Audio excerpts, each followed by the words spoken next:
अस्सलाम वालेकुम स्टूडेंट्स। तो आज की इस वीडियो के अंदर हम चैप्टर नंबर 7 का लेक्चर नंबर 2 डिस्कस करेंगे। टॉपिक का नेम है फीचर्स ऑफ ऑर्गेनिक कंपाउंड्स 7.2। तो features of organic compounds 7 features हैं ऑर्गेनिक कंपाउंड्स के, जिनको हम वन बाय वन डिटेल के साथ डिस्कस करेंगे। तो सबसे पहला जो फीचर है ऑर्गेनिक कंपाउंड्स का वो है जी peculiar nature of carbon. Carbon की नेचर के बारे में है। अब देखें, कार्बन के पास एबिलिटी है कि ये सेल्फ लिंकिंग कर सकती है। अगर आप स्ट्रक्चर में देखें तो सबसे पहले स्ट्रक्चर के अंदर स्ट्रेट चेन स्ट्रक्चर है, 3 कार्बन एक दूसरे के साथ अटैच्ड हैं। नेक्स्ट सेकंड स्ट्रक्चर के अंदर देखें तो एक कार्बन जो है वो ब्रांच में आके अटैच हो गई है और ये दूसरी कार्बन के साथ आके इसने बॉन्ड बना लिया है। इसी तरह आप थर्ड स्ट्रक्चर में देखें, मज़ीद कार्बन आके अटैच हुई हैं और एक साइक्लिक चेन बन गई है। अब इस पिक्चर में क्या चीज़ नज़र आ रही है आपको कि जो कार्बन है वो एबिलिटी शो कर रही है दूसरी कार्बन के साथ सेल्फ लिंकिंग की, यानी कार्बन दूसरे कार्बन एटम्स के साथ सेल्फ लिंकिंग कर रही है। तो पेकुलर नेचर ऑफ कार्बन के अंदर हम इस प्रॉपर्टी को नेम देते हैं कैटिनेशन का। कैटिनेशन क्या चीज़ होती है? Self linking ability of carbon is called catenation. तो कैटिनेशन में क्या होता है कि कार्बन जो है वो अपने दूसरे कार्बन एटम्स के साथ बॉन्डिंग बना लेती है, सेल्फ लिंकिंग कर लेती है। उसके बाद ये तो फर्स्ट प्रॉपर्टी थी पेकुलर नेचर ऑफ कार्बन। अब इसी के अंदर हमने देखा कि ये कार्बन जो है वो कैटिनेशन करती है। सेकंड नंबर पे कार्बन जो है वो ऑक्सीजन, नाइट्रोजन और सल्फ़र के साथ सिंगल या मल्टीपल बॉन्ड भी बना सकती है। लाइक कार्बन ऑक्सीजन के साथ डबल बॉन्ड बनाती है, कार्बन नाइट्रोजन के साथ ट्रिपल बॉन्ड बनाती है।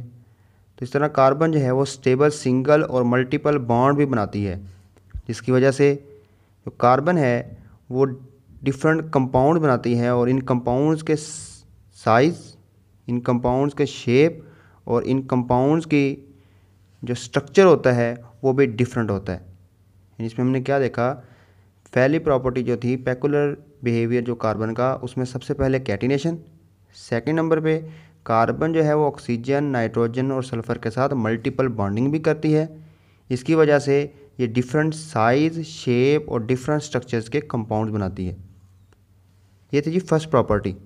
सेकंड प्रॉपर्टी है non ionic nature of organic compounds. देखें, ऑर्गेनिक कंपाउंड्स के अंदर जो मेन कंपाउंड है, जो मेन एलिमेंट है वो है carbon. Essential element in organic compound is carbon. अब कार्बन देखते हैं कि क्या कार्बन अपने इलेक्ट्रॉन्स को लॉस करता है या बॉन्डिंग करने के लिए वो किसी से इलेक्ट्रॉन लेता है, या बॉन्डिंग करने के लिए कार्बन किसी से इलेक्ट्रॉन की शेयरिंग करता है। तो कार्बन जो है वो इलेक्ट्रॉन्स की शेयरिंग करता है और शेयरिंग ऑफ इलेक्ट्रॉन आपको पता है कोवलेंट बॉन्डिंग में होती है। इसका मतलब क्या हुआ कि जो ऑर्गेनिक कंपाउंड्स हैं वो मोस्टली कोवलेंट कंपाउंड्स होते हैं। अब कोवलेंट कंपाउंड होने की वजह से जो ऑर्गेनिक कंपाउंड्स हैं वो आयनिक रिएक्शन नहीं देते। इसमें हमने क्या बात देखी कि जो कार्बन है, कार्बन कोवलेंट कंपाउंड्स बनाता है, यानी ऑर्गेनिक कंपाउंड्स जो हैं वो कोवलेंट कंपाउंड्स बनाते हैं, जिसकी वजह से जो ऑर्गेनिक कंपाउंड्स हैं वो आयनिक रिएक्शन नहीं देते। सिंपल सी थी ये non ionic nature of organic compounds. Third property है similarity in behaviour. There exist a close relationship between different organic compounds. यानी बहुत से ऑर्गेनिक, हमने पढ़ा था कि जब पहला ऑर्गेनिक कंपाउंड बना यूरिया, उसके बाद मिलियंस ऑफ ऑर्गेनिक कंपाउंड बनना शुरू हो गए, सिंथेसाइज होना शुरू हो गए। अब ऑर्गेनिक कंपाउंड्स के अंदर क्लोज रिलेशनशिप होता है, क्लोज सिमिलरिटीज़ होती हैं। इस वजह से हम ऑर्गेनिक कंपाउंड्स को होमोलोगस सीरीज़ में डिवाइड कर देते हैं। मतलब इनकी हम अलग अलग क्लासेस बना देते हैं। लाइक अल्कोहल्स हैं, अल्काइल हैलाइड्स हैं, हाइड्रोकार्बन्स हैं, तो अलग अलग हम इनकी क्लासिफिकेशन कर देते हैं। तो बजाय इसके कि हम मिलियंस ऑफ कंपाउंड्स को डिस्कस करें, हम सिर्फ इन क्लासेस को डिस्कस कर लेते हैं। मतलब क्या हुआ कि ऑर्गेनिक कंपाउंड्स की के आपस में बहुत क्लोज रिलेशनशिप होता है।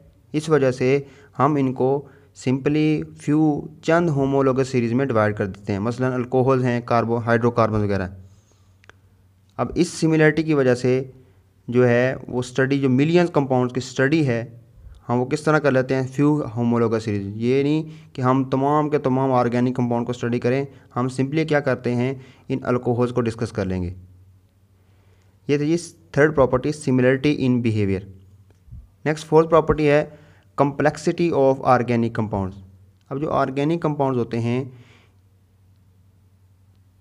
वो यूजुअली लार्ज होते हैं और इनका जो स्ट्रक्चर है वो कम्प्लेक्स होता है। ऑर्गेनिक मॉलिक्यूल जो हैं वो यूजुअली क्या होते हैं जी, लार्ज स्ट्रक्चर्स होते हैं और स्ट्रक्चर भी इनका क्या होता है, कम्प्लेक्स। मिसाल के तौर पे स्टार्च और प्रोटीन। अब स्टार्च में क्या होता है, स्टार्च का जनरल फार्मूला है C6H10O5N। अब N क्या चीज़ है, ये N यहाँ 1000 भी हो सकते हैं, 2000 भी हो सकते हैं, 3000 भी, यानी थाउजेंड्स तक हो सकते हैं ये। तो इससे हमें अंदाज़ा हो रहा है कि जो स्टार्च है वो एक कम्प्लेक्स और एक लार्ज स्ट्रक्चर है। इस तरह सेकंड नंबर पे प्रोटीन है। प्रोटीन भी एक कम्प्लेक्स मॉलिक्यूल है और इसके मैसेज जो हैं, जो मॉलिक्यूलर मैसेज हैं वो कहाँ तक रेंज करते हैं, फ्यू थाउजेंड टू मिलियन तक। मतलब इतना हैवी, इतना कम्प्लेक्स स्ट्रक्चर होता है प्रोटीन का कि इसके जो मॉलिक्यूलर मैसेज हैं वो फ्यू थाउजेंड टू मिलियन तक होते हैं। तो फोर्थ प्रॉपर्टी में हमने क्या देखा कि ऑर्गेनिक मॉलिक्यूल जो हैं वो लार्ज होते हैं और मोर कम्प्लेक्स स्ट्रक्चर होता है। उसकी एग्जांपल में हमने किसको देखा जी, स्टार्च और प्रोटीन को। नेक्स्ट फिफ्थ नंबर पे है जी आइसोमेरिज्म। आइसोमेरिज्म क्या चीज़ होती है, ऐसे कंपाउंड्स जिनका मॉलिक्यूलर फार्मूला तो एक जैसा हो लेकिन उनका स्ट्रक्चर फार्मूला जो है वो डिफरेंट हो, इनको हम आइसोमर्स कहते हैं और इस फिनोमिना को हम कहते हैं जी आइसोमेरिज्म। आइसोमेरिज्म क्या होता है, is a phenomena in which more than one compounds have same chemical formula, यानी उनका केमिकल फार्मूला एक जैसा हो लेकिन इनका जो केमिकल स्ट्रक्चर है वो डिफरेंट हो, इनको हम कहते हैं जी आइसोमेरिज्म। अब कार्बन जो है इसके पास एबिलिटी है कि कार्बन जो है यानी जो ऑर्गेनिक कंपाउंड्स हैं वो आइसोमेरिज्म को शो करते हैं। देखिए स्टूडेंट्स, हमारा जो टॉपिक है वो मेन प्रॉपर्टीज़ के बारे में है कि ऑर्गेनिक कंपाउंड्स की कौन कौन सी प्रॉपर्टीज़ होती हैं। तो हम वन बाई वन उन्हीं प्रॉपर्टीज़ को ही डिस्कस कर रहे हैं। तो फिफ्थ प्रॉपर्टी हमने कौन सी डिस्कस की कि जो ऑर्गेनिक कंपाउंड्स हैं वो आइसोमेरिज्म शो करते हैं। और आइसोमेरिज्म आप फर्स्ट ईयर में पढ़ के डिटेल के साथ पढ़ के आ चुके हैं कि आइसोमेरिज्म में क्या होता है कि उसमें केमिकल फार्मूलाज तो एक जैसे होते हैं लेकिन जो केमिकल स्ट्रक्चर होते हैं वो डिफरेंट होते हैं।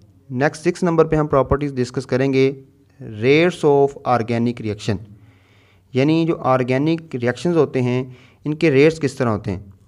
देखें, ऑर्गेनिक कंपाउंड अभी पीछे पढ़ के आए हम कि इनकी मॉलिक्यूलर नेचर होती है। मॉलिक्यूलर नेचर का मतलब ये है कि इनके स्ट्रक्चर जो हैं वो कम्प्लेक्स होते हैं और ये लार्ज मॉलिक्यूल होते हैं।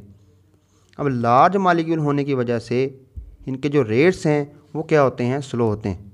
जाहिर सी बात है, अगर आप दो लोगों की रेस लगा दें, एक जो है वो बिल्कुल दुबला पतला हो और दूसरा जो है वो मोटा ताज़ा और हैवी हो, तो अगर इन दोनों की रेस लगाएं तो इनमें तेज़ कौन दौड़ेगा और स्लो कौन दौड़ेगा। अब जो दुबला पतला होगा वो तो फास्ट दौड़ेगा, लेकिन जो मोटा ताज़ा होगा, हैवी होगा, लार्ज होगा, वो स्लो दौड़ेगा।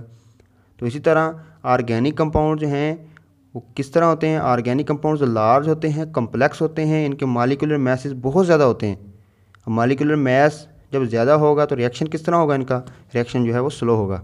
और जब रिएक्शन स्लो होगा तो हमें जो प्रोडक्ट मिलेगा यानी जो यील्ड मिलेगी वो भी हमें क्या मिलेगी, लो मिलेगी। यील्ड क्या चीज़ होती है कि जब आप एक रिएक्शन करवा रहे हैं तो रिएक्शन के दौरान जो प्रोडक्ट मिल रहा है आपको, क्योंकि रिएक्शन की स्पीड स्लो है, स्लो स्पीड की वजह से जो इसकी यील्ड मिलती है वो भी क्या मिलती है, लो मिलती है। तो बात सीखी हमने इसमें कि जो ऑर्गेनिक कंपाउंड्स क्योंकि मॉलिक्यूलर नेचर के होते हैं, इनके मॉलिक्यूलर मैसेज बहुत ज़्यादा होते हैं, इस वजह से इनके रिएक्शन स्लो हैं और स्लो रिएक्शन की वजह से इनकी जो यील्ड है वो भी लो होती है। नेक्स्ट है जी सेवंथ प्रॉपर्टी है सोलेबिलिटी, कि ऑर्गेनिक कंपाउंड किस में सोल्यूबल हैं और किस में इनसोल्यूबल हैं। तो ऑर्गेनिक कंपाउंड जो हैं वो वाटर के अंदर, जो कि एक पोलर कंपाउंड है, वाटर के अंदर इनसोल्यूबल होते हैं, लेकिन ये जो ऑर्गेनिक कंपाउंड्स हैं ये नॉन पोलर यानी ऑर्गेनिक सॉल्वेंट्स लाइक बेंजीन हो गया, पेट्रोलियम ईथर हो गया, कार्बन टेट्राक्लोराइड हो गया, इनके अंदर ये सॉल्व हो जाते हैं। इनसोल्युबिलिटी में हमने क्या देखा कि ऑर्गेनिक कंपाउंड्स वाटर के अंदर यानी पोलर सॉल्वेंट के अंदर इनसॉल्युबल होते हैं और नॉन पोलर सॉल्वेंट के अंदर ये सॉल्युबल होते हैं। तो ये थी जी हमारी 7 प्रॉपर्टीज़ ऑर्गेनिक कंपाउंड्स के फीचर्स। अब इनमें हमने इंपॉर्टेंट पॉइंट्स देखने हैं। सबसे पहला पॉइंट है, मोस्टली आप डेली लाइक शुगर है, फैट, स्टार्च, विनीगर, सिरका, रोज़मर्रा की ज़िंदगी के अंदर जो आप फूड स्टफ़ यूज़ करते हैं ये बेसिकली सारे के सारे ऑर्गेनिक कंपाउंड्स हैं।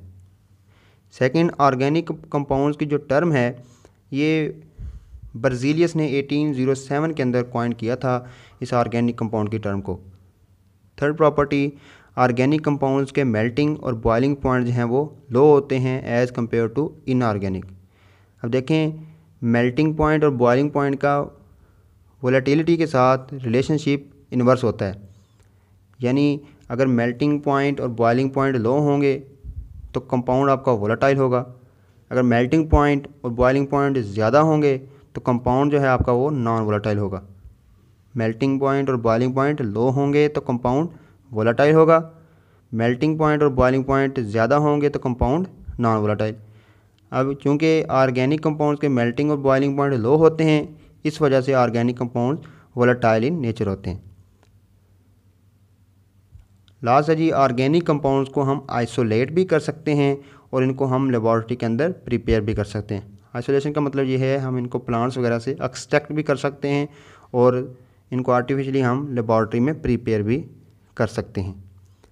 इम्पोर्टेंट क्वेश्चन, अब इस टॉपिक से रिलेटेड एक्सरसाइज में कोई क्वेश्चन मौजूद नहीं है, लेकिन इस टॉपिक से रिलेटेड क्वेश्चन आते रहते हैं, इंपॉर्टेंट क्वेश्चन हमने देखने हैं।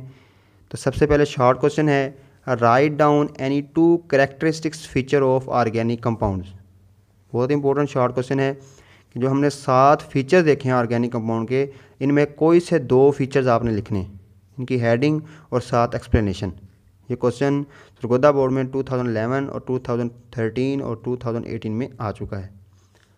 सेकंड क्वेश्चन है, डिफाइन कैटिनेशन। तो कैटिनेशन क्या चीज़ होती है जी? सेल्फ लिंकिंग एबिलिटी है, इसको हम कैटिनेशन कहते हैं। कार्बन कैटिनेशन शो करती है, इसमें स्ट्रक्चर्स बना देंगे और इसमें बता देंगे कि कार्बन जो है वो मल्टीपल बॉन्डिंग भी कर सकती है और मल्टीपल बॉन्डिंग की वजह से कार्बन डिफरेंट साइज, शेप और स्ट्रक्चर के कंपाउंड प्रिपेयर करती है।